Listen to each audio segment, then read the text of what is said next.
is up, fellow high achievers? Welcome to episode 5 of PogRx. I am your host, GamerDoc. Today we are talking about my favorite topic, possibly in the world, food. You are what you eat. You get out what you put in. Food is fuel. There's a bunch of different sayings, euphemisms. I'm not really sure what that word means about it. But what it boils down to is there are ways in which you can pick and choose the foods that you put into your body to get a more desired outcome. We all know that, right? People who lift lots of weights are really concerned about protein. People who want to be super skinny are concerned about carbs and fats and everything. And the rest of us see a cheese plate and don't have any self-control. So what about the people in between, though? What about the esports athletes? How do you manipulate the variables that you can control? Because that's what this is about, right? It's about changing the things that you can control, controlling the controllables. You can't affect your RNG. You can't have a say in what your ping is. You can't have a say in how good your opponent is, but you can control what you put into your body.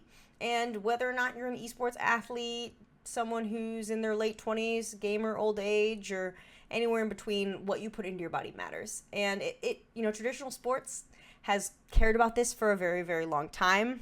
Everyone's probably heard of carbohydrate loading, whether or not you're an endurance athlete or you are a fan of The Office. Carbo loading is a big thing, right? So does anyone really know what carbo loading is? I'm sure we have some idea. You eat a bunch of carbs the night before.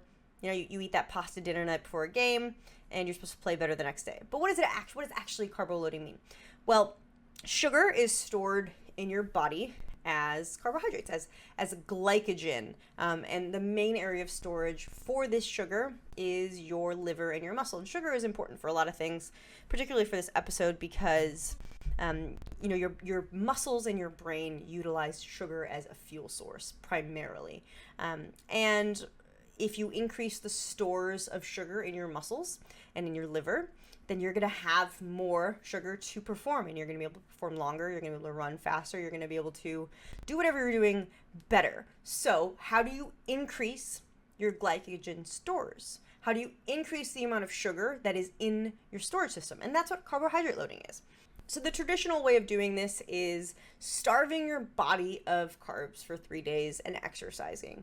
You're depleting all of your glycogen stores. You're depleting all of the sugar stored in your liver and in your muscles. And then you eat a high carb diet and you don't exercise. So you're stuffing your liver and your muscles with sugar and you're not using it up. Theoretically, this will allow you to have more glycogen stores. This is debatable whether or not you need to deplete your stores the couple days before, but if you are exercising for more than 90 minutes, it's going to improve your performance. It's shown less than 90 minutes, less data on that, but it will allow you to perform better. Now, the question is that applicable to esports? And why we think that way, right? So a lot of the stuff we talk about in this show doesn't have no one else. This isn't written down somewhere, right? This is coming from my brain, from conversations I've had with people. Well, is carbo loading effective for esports? And the reason why that's interesting to me is because glucose, sugar, carbs are the only fuel source that your brain can use. So your brain needs 120 grams of glucose a day. This accounts for around 60% of your daily glucose intake goes directly to your brain, not your muscles, not your liver, not any other part of your body, your brain. 60% of the sugar you eat in a day goes to your brain. Why is that? Well, things like fats, other ways that energy is stored, can't cross the blood-brain barrier. So there's a barrier between your blood and your brain, which makes sense, right? You don't want all the crap you put into your blood to go directly into your brain, so there's a filter. And only certain things can get through that filter, the blood-brain barrier. We should talk about that in another episode because it's actually pretty cool. But, fats can't cross the blood-brain barrier. Proteins are too big. So your body only can use glucose. And I don't know if anyone's ever seen Marshawn Lynch eating Skittles on the sidelines. It's funny because the reason and the way that originated was when he was a kid, he had an upset stomach. And his mom would give him Skittles to make his stomach feel better, which doesn't make any sense to me, but placebo is a real thing. And so when he used to play, Marshawn Lynch would be sitting on the bench eating Skittles mid-game. What he's doing is he's keeping that storage, keeping that glucose flowing to his muscles and to his brain. And he's beast mode. He's Marshawn Lynch. Although athletes are an interesting perspective on nutrition because, Marshawn Lynch is sitting on the sidelines eating Skittles, and then you look at the diet that Tom Brady is on. And Tom Brady is, one of the best athletes of our time, whether you love him or hate him. We know that's true. Look at his diet. So he has the weirdest diet I've ever seen in my entire life. Weirdest diet. And one of the things that Tom Brady doesn't do is he doesn't eat acidic foods. So Tom Brady says, I am only going to alkalize my body. And his hypothesis is that acidic foods cause inflammation in your body. And alkalizing foods, alkaline water, decreases inflammation of your body. And let's be fair to Tom. He's been hit in the head a lot. Acid does cause inflammation. It does. Acid, if you had acid, it would be bad for you. And if you want to make your pH more basic, right? So when we're talking about acid, alkaline, these are opposite things on the pH scale. So a lower pH, so a pH of 1, 2, 3, 4, 5, 6 is acidic. A pH of 8, 9, 10, 11, 12, 13, 14 is basic. But our body sits right around 7. And we have these really beautiful things called our kidneys. We have our liver. And we also have stomach acid. So if you eat food, you know where it goes? Into your stomach. You know what your stomach is filled with? Acid. Stomach acid. If you're drinking alkalized water, is that neutralizing the pH of your stomach? Absolutely not. Absolutely not. So let's just pretend like we're not smart for a second and pretend like if you eat food, it's going to neutralize the acid in your stomach, and then that food is going to travel through your gut. Is that then going to make your blood more basic? Absolutely not. Your kidneys and other parts of your body are literally created to create this pH balance in your blood. Tom Brady is misled. He's misled. But the fact of the matter remains is that what you eat can affect you. Can it change your blood and make it less acidic? No. But it can have a huge impact on your life. I mean, the dude's 43 and he's still crushing it. So we got to take something for it. And so I don't know if this intro has given you anything else other than another reason to not like Tom Brady or another reason to love Tom Brady. Whatever your pleasure. But the fact of the matter is what you eat matters. And the stuff you put into your body matters. Maybe not for your pH, but for a lot of other things. And so our guest today is a chef. And she's not just any chef. She was the head chef for the Fusion. And she works in esports. She works with influencers in LA. And she knows how to feed esports athletes, which is interesting because if you're an org leader, if you're a coach, if you're someone who's in, the management, if you throw organic, anti-inflammatory, antioxidant foods at your players and you want them to be the healthiest players out there because you listened to a podcast with GamerDoc and she said that food matters, chances of them buying in that day are very slim. People aren't going to eat the foods that they don't like. And second of all, if you introduce new foods, it's going to upset their stomachs. And you don't want people on tournament day with upset stomachs. It's just not going to make them play well. And that's one of the issues we see when players travel, right? If you travel to a foreign country to compete in athletics or to compete in esports, the foods that you want are no longer available. So that's why it's so interesting and why I'm really excited Chef Heidi is here because we're going to talk about feeding an esport athlete and the pros and cons, the ups and downs, the pitfalls, and what it's actually like inside an esports house, a team house. So that is our guest for today. But first, your first Pog RX of the day. This is a simple and easy tip to make you game healthier, better, and longer. Here it is. Eye strain and eye fatigue is one of the most common complaints amongst college esports athletes. But let's face it, for the rest of us, that's something to worry about too. Staring at computer screens all day is not good for us. So to prevent eye pain, worsening vision, and a whole slew of other things, practice the 20-20-20 rule. For every 20 minutes you spend looking at a computer screen, look at a spot 20 feet away for 20 seconds. While 20-20-20 is a good mnemonic to remember, if you're only doing this for every hour or so, that's probably better than what you were doing before. So just maybe try it like, I don't know, once. That's it, your PogRx for the day. So easy, most people can do it. There it is, your PogRx for today, but that is not going to be the only one for today because we have Chef Heidi coming up right now. She's the former head chef for the Philadelphia Fusion, and she's going to tell us all about making healthy choices in competitive gaming. Welcome to the show, Chef Heidi.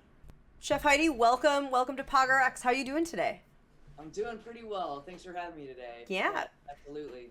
So I'm excited to have you on the show because you have worked in esports. You served as the head chef for the Fusion. This might seem like a dumb question to you, but for a lot of people at home, it isn't. Why does esports need chefs?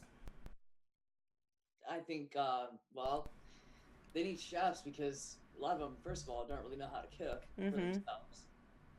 And when they do cook, it's either Uber Eats, ramen noodles, pretty minimal stuff here.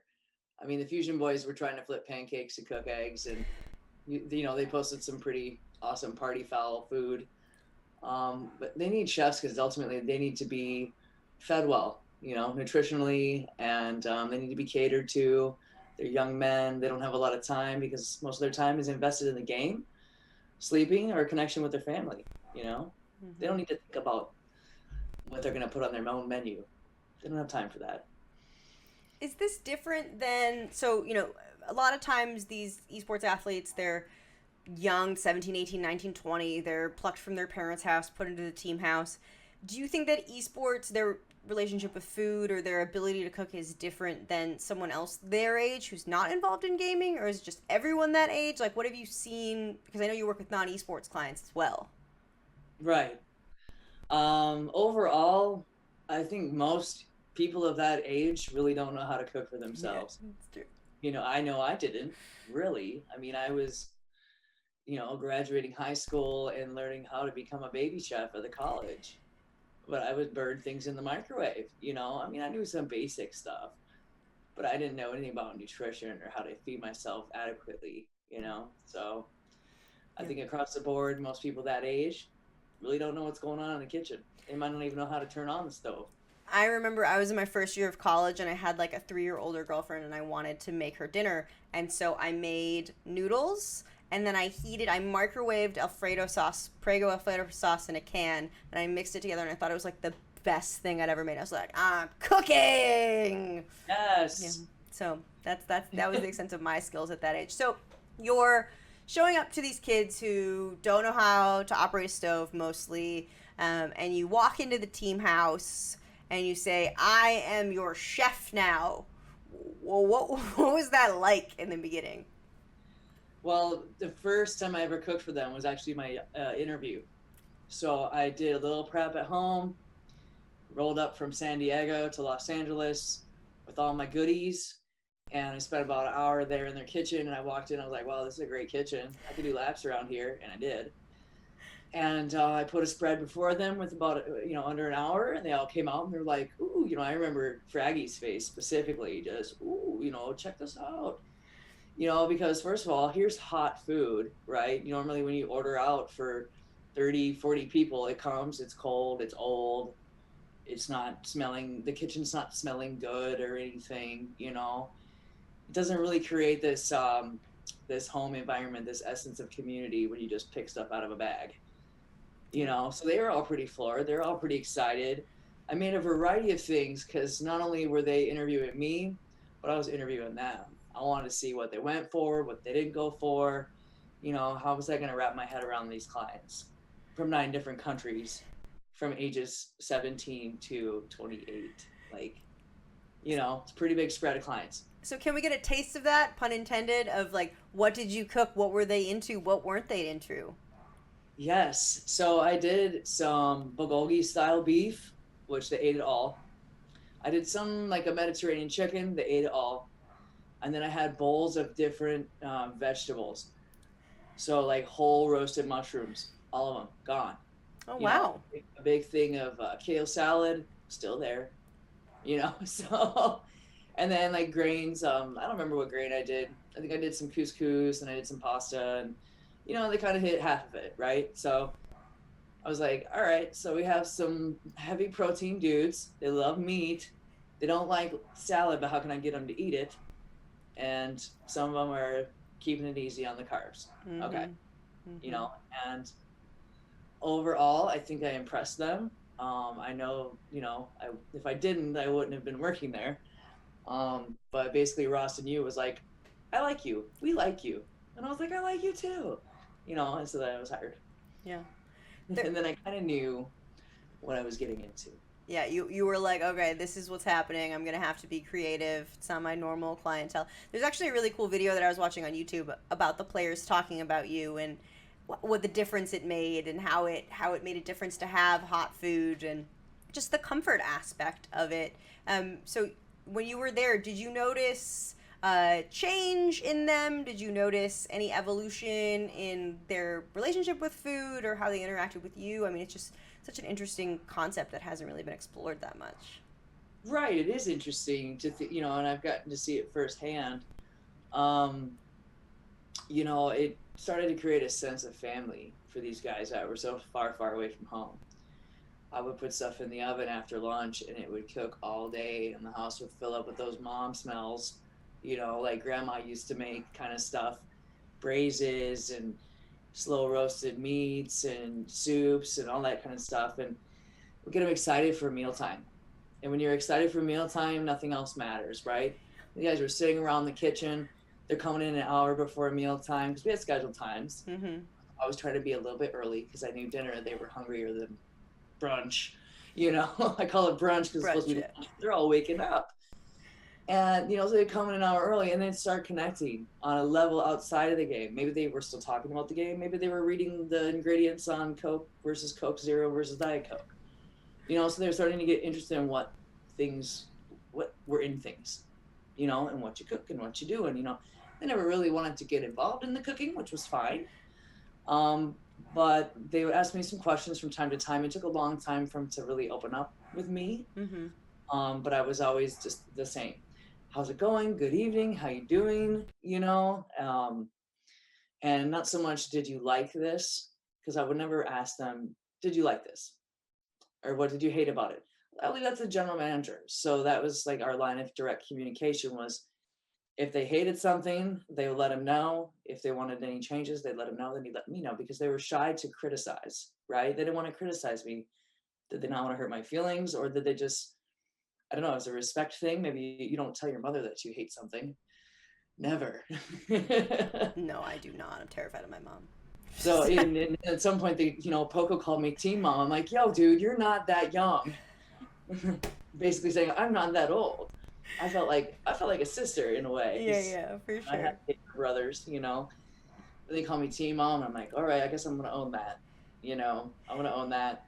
And they come up to me and ask me, I don't feel well. What could I do? Or somebody's obviously showing signs of a cold. I'll whip my chicken soup. I'm like, you can't eat this kale wrap thing I'm about to make. Like, you gotta eat some soup. You need some good home cooking chicken soup. Yeah. That feel good food. So just over time, the interpersonal communication became better and better. I think it was that they started to trust me. I became a regular fixture, almost a part of the team, so, and that sense of community and family that I could create in the kitchen with aromatics and just being open, really start to grow and kind of feed to that. Yeah. Feed to it. Feed yeah. to it. Hey! Look at it. So, obviously, the future of esports organizations, hopefully everyone is going to have a team chef, right? Like, that's how do you get your players to eat healthy? It's going to be a lot easier to bring in someone who knows what they're doing than teach your players how to cook.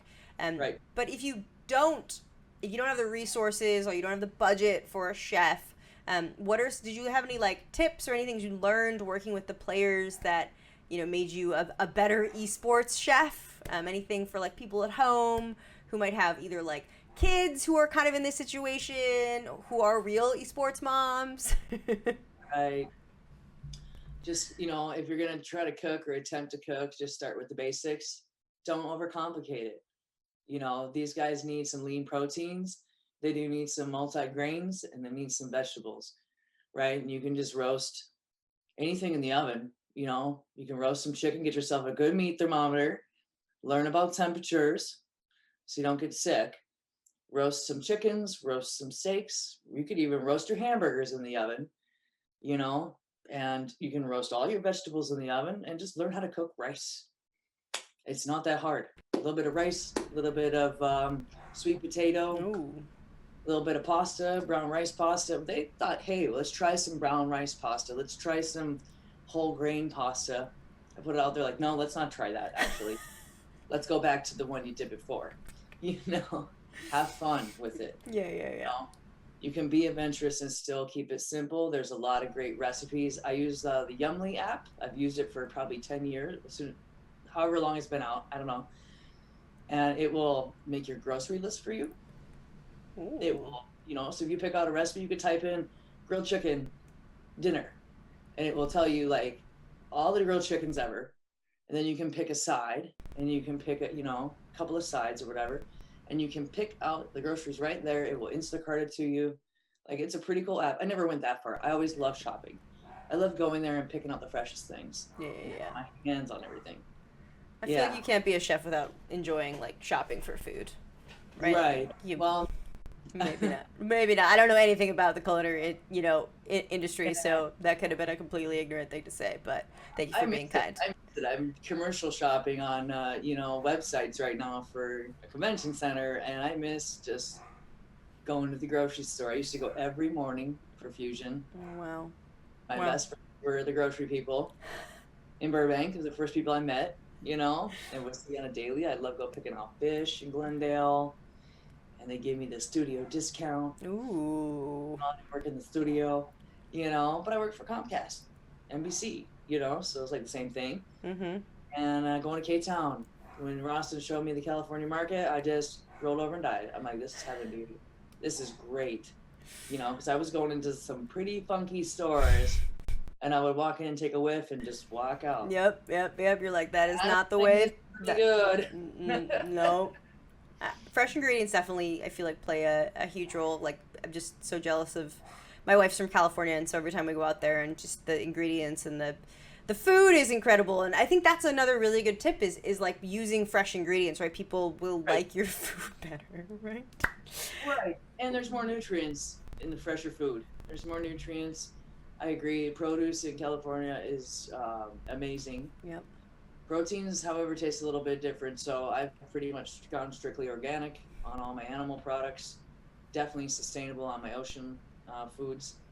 And that's just, I love my planet and do what I can. Yep. I want to support the good guys. Yep. And the fresher the better, though. The fresh caught fish, organic meats, the fresher vegetables are gonna have more nutrients, more phytonutrients. Things are more packed in there. The longer things sit, the more they die. Plant life is a living thing, and that's what I tell my chefs at work. Treat it like it's alive. Yeah. Because it is. That makes me feel good for spending extra on the farm share that we have a membership in, so thank you for justifying me. Chef Heidi, we are almost out of time. Your Twitter link is below you. Is there anything else that you want to right there you go thank you. Is there anything else that you want to shout out or direct people to if they want to learn more about you? I had done a blog. There's a few blogs on there. It's called chefheidieeatsherwords.com. And there's some good stuff on there about making grain bowls. There's some fun stuff about cake, some braises. Go check it out. I'll try to jump on there and put some more stuff on there. I'm coming up with a new website pretty soon. It's chefheidiemarsh.com. It's going to have some cool B-roll. I've been doing a little bit of streaming on Twitch, so it's like a little sing-along of me making the B-roll for my website. But there's some tips and tricks on there too. It's been a busy time for me. We're going to get back into that stuff again real soon. So just keep an eye out. I don't tweet as often as I should, but I do throw up some pre-tweets when I'm going to do those Twitches. Thanks for having me on the show. Thank you so much. Yeah, thanks for being here. I mean, I learned a lot. I think people at home are going to learn a lot, and this is a new industry, and so your experience isn't written down anywhere, right? Like, except for your blog, you're the only one who knows what you know, and like the handful of people who do what you do. So thank you for sharing that knowledge with us, and have a wonderful day. It's a morning for you, so have the wonderful rest of the morning. Absolutely. Yeah, and again, if people have questions, feel free to hit me up in my DM or right there on the front of Twitter. I'll do my best to get back with you guys. All right, so Chef Heidi's Pug RX is to choose fresh ingredients and keep it simple, stupid. 2 Michael Scott references in one episode. If you don't know who I'm referencing, shame on you. That's it for our show, everyone. Thank you for tuning in. This was episode 5. If you've missed the other episodes, that's okay because they're available where podcasts are sold. Bookstores, Amazon, Borders. I don't know what I'm saying anymore. Have a wonderful evening and have a happy and a healthy week. Thanks for tuning in. We hope you enjoyed this show. For more information, follow GamerDoc on Twitter at GamerDoc_. And please remember, nothing in this video is medical advice. Yes, I am a doctor, and yes, you may need help. But this is the internet, and this is for entertainment and informational purposes only. Thank you, and have a very nice day.